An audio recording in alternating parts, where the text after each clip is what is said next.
Hey everyone, it's Ben Hardy here, and in today's video, I'm going to be talking about Nissan's sales figures. Now, this information does come from Cox Automotive. And then before we get into the video, as always, if you want to save time and money the next time you purchase a car, link to my car buying guide in the description down below. Let's get into it. So let's talk about what is happening with Nissan. They're actually doing really well right now. Sales are up by 33% year over year, which is above industry average numbers of 17% year over year. So that's pretty impressive. Now, their volume last quarter was just over 244,000 units, which again was really strong. And this puts Nissan's market share at 5.9% of the total US market. And if you split things up between the Nissan brand and the Infiniti brand, Nissan is 5.54% of the US market, Infiniti is 0.4% of the US market. So again, most of the volume is coming from the Nissan brand and not the Infiniti brand. Now, if we dive into some models, this is where things are pretty interesting. Nissan Murano is doing really well, 18% increase year over year. And then the Pathfinder is doing fantastic, 24%. That seems like that's like the most popular model with Nissan right now. It's really hard to get a hold of any Pathfinders because it seems like they're just always sold out. The Rogues are doing really well as well, 68%. Wow, that is crazy in terms of the increase. And then the Armada is up by over 104%. Now, with the Armada, because it's a lower volume vehicle, again, 5,900 units sold, I don't really see that percent increase. I mean, it's still impressive, don't get me wrong, because it's a high profit vehicle for Nissan. But with the Rogue selling, 70,000 units, like if it has a big percent increase, obviously leads to a much larger increase in overall volume for the brand.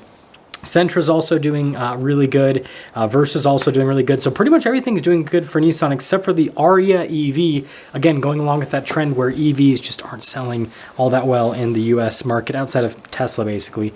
Now, Infiniti sales were up really well, like I said, as well as Nissan's. The vehicle that Infiniti is doing really well with is the QX60, which is basically a luxury Pathfinder. Their other vehicles are still doing good, like the QX80, but stuff like the Q50, the QX50, QX55, all that kind of stuff, they're not doing bad, but it's just, they're not selling in very high volume amounts. Now, the next thing is Nissan's incentive spend. So the industry average is just over $2,000, $2,048 to be exact. Nissan's incentive spend is $2,141, so they're a little bit above industry average, which is kind of interesting. But when you split up the brands, then you can see exactly what's happening. Nissan is spending $1,890 per vehicle with incentive spend. Infiniti is spending $5,596. So the reason why it's kind of skewed above industry average is because Infiniti is spending a ton of money to convince people to buy that product. We'll talk about that towards the end of the video. Now, Nissan's average transaction price is well below the average transaction price of a brand new car here in the US market, $35,429. And that thing is something that's important to mention.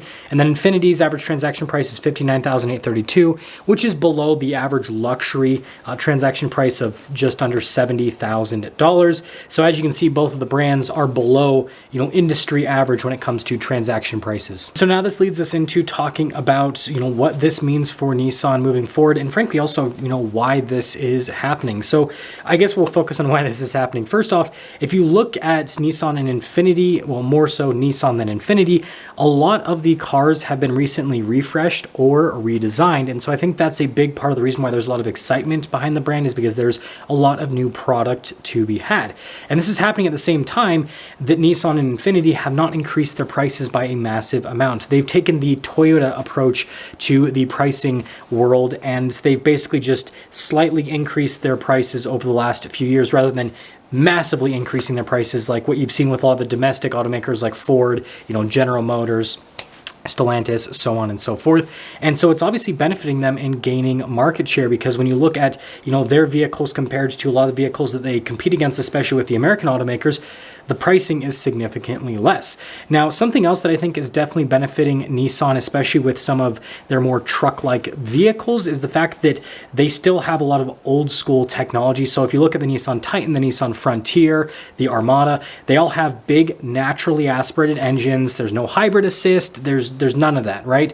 Very just simplistic engines that are super reliable. I mean, ask anyone that owns a Titan or a Frontier, and they'll tell you that that thing is bulletproof. So I think the fact that people can still get more simple powertrains from the manufacturers also helping them out in terms of increasing volume. And so you can see it's a number of things, right? Fresh product. Their pricing is relatively reasonable, well, not relative, it's very reasonable considering the rest of the market. And then they have product that's really appealing to people, especially because, you know, if you look at especially Nissan's trucks, the buyer base that buys those vehicles compares them to Toyota a lot, and Toyota is going all in on hybrid and turbocharged powertrains. And so now if someone wants to buy a brand new pickup truck with a warranty and they want, you know, something that's reliable and naturally aspirated, well, they're going to have to go to Nissan at this point to be able to get that. So I think that kind of all plays into that. Now on the Infiniti side of things, again, QX60, that's something that has been recently redone because, you know, it's basically just a rebadged Pathfinder. And so that's why that one is performing well, against reasonably priced for everything that it has. But with the rest of the brand, you know, I think it just comes down to the price point that some of them are at, and that's why they're succeeding. But the brand as a whole, you know, although it's doing really well right now, I think that that could be up in the air moving forward unless they, you know, start redesigning more of the product and make some more changes. Because if you don't remember, prior to the pandemic, Infiniti was like on its way out. Like, people didn't want anything to have to do with the cars, and the pandemic happened, supply shortage, and that really benefited the brand. And so hopefully they can use this kind of revival to keep things moving forward with the Infiniti brand. And so what I see moving forward is I think that Nissan's going to continue to do really well because they took a conservative path when it comes to pricing and when it comes to changing their product. Again, you know, people will complain about Nissans being slightly outdated, but there's a growing group of people that are sick of all of the technology being shoved into modern vehicles. And so being able to buy something that is, you know, more simplistic and just, you know, well built overall, like, that is really attractive in today's market. And, you know, Nissan has really good warranties on a lot of the product too. So like there's a lot that kind of plays into it that's really appealing to buyers. So let me know what you guys think about this Nissan situation, and let me know if you think that Nissan's going to continue to grow, or do you think that they're going to kind of hit a wall and start to, you know, stagnate in the near future because, you know, competitors like, you know, Honda and Toyota, so on and so forth, are, you know, going to pull stuff out that is going to just decimate Nissan. I don't think that's going to happen. I think Nissan, you know, my personal opinion, I think they're going to continue to do pretty well into the future as long as they kind of stick with what they've been doing so far with building slightly more simplistic vehicles that are, you know, kind of focused on reliability. Anyways, I'll see you.